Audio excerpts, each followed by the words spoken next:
to break up. I was trying to get you all to see how many times you can answer yes to something. Do you guys answer yes to a lot of things? No. Yeah. I would probably say sometimes we answer yes too much, meaning we overcommit, we do too many things, we try to say yes to too much. But there are a lot of times where yes is actually a really, really good answer. Like when Noah asks me every morning, "Daddy, do you love me?" Yes, I do. How can I say no?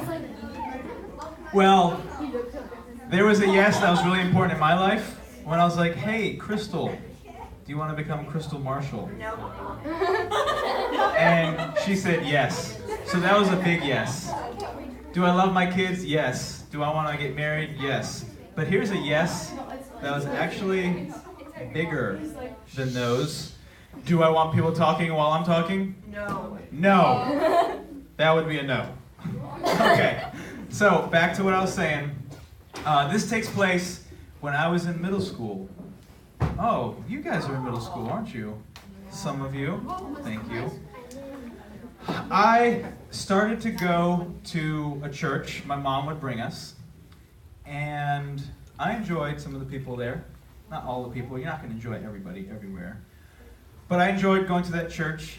I went while I was in middle school. And then I got into high school.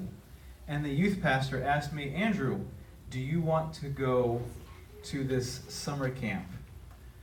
Speaking of summer camp, this summer we're going to go to a summer camp. It's a whole week long. It's going to be sweet. I'll tell you all more about it. It'll be in Charlottesville, Virginia.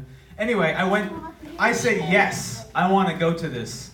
And I really don't know why I said yes, because I didn't really want to do anything with the youth, because I didn't really know a lot of the people. I just wanted to stay at home. But for some reason I said yes. I asked my mom, "Can I go?" She said yes. I was like, oh man, I didn't even know we could pay for a trip like this. But I went. And on this trip, I remember there were a lot of things that I got to experience for the first time. One, I got to experience being in a small group for the first time.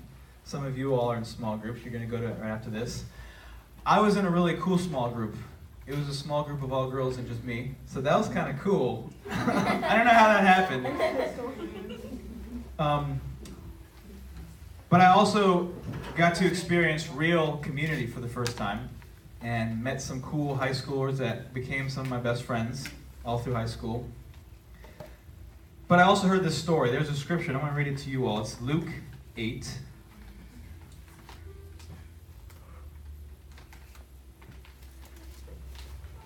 Luke 8, verse 43.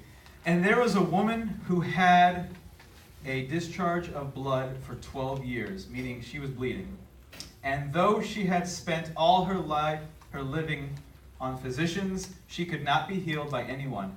She came up behind him," and that is Jesus, "and touched the fringe of his garment, and immediately her blood stopped."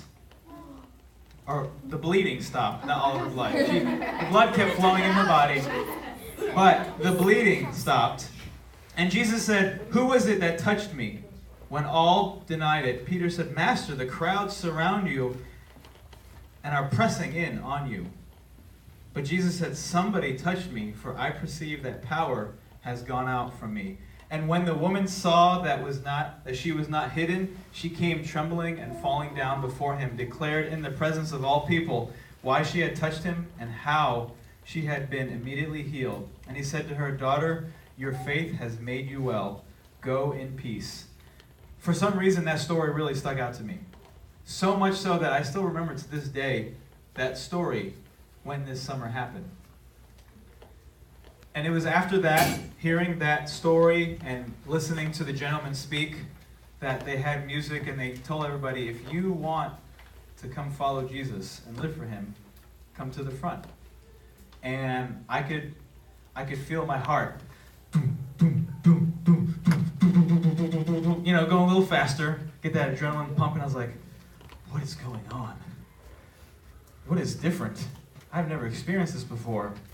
And I just knew I need to get up, I need to go to the front, and I need to do this. because whatever I was doing in life, whatever decisions I was making, none of them were as important as this decision that I need to make right now. So Jesus said to me, Andrew, will you follow me? Will you live by faith and live for me? And I said, yes, I will. And because of that yes, I'm here today. Because of a couple more yeses, like, Andrew, will you serve young people and give your life to go into ministry? I said, yes. Will I go to Great Bridge Presbyterian Church? Yes, I came. And here I am. So thank God for the word yes. As we break up into our small groups, you're going to hear from your leaders, and you might even be asked, what are some things that you've said yes to? So with that, let's break up into our small groups.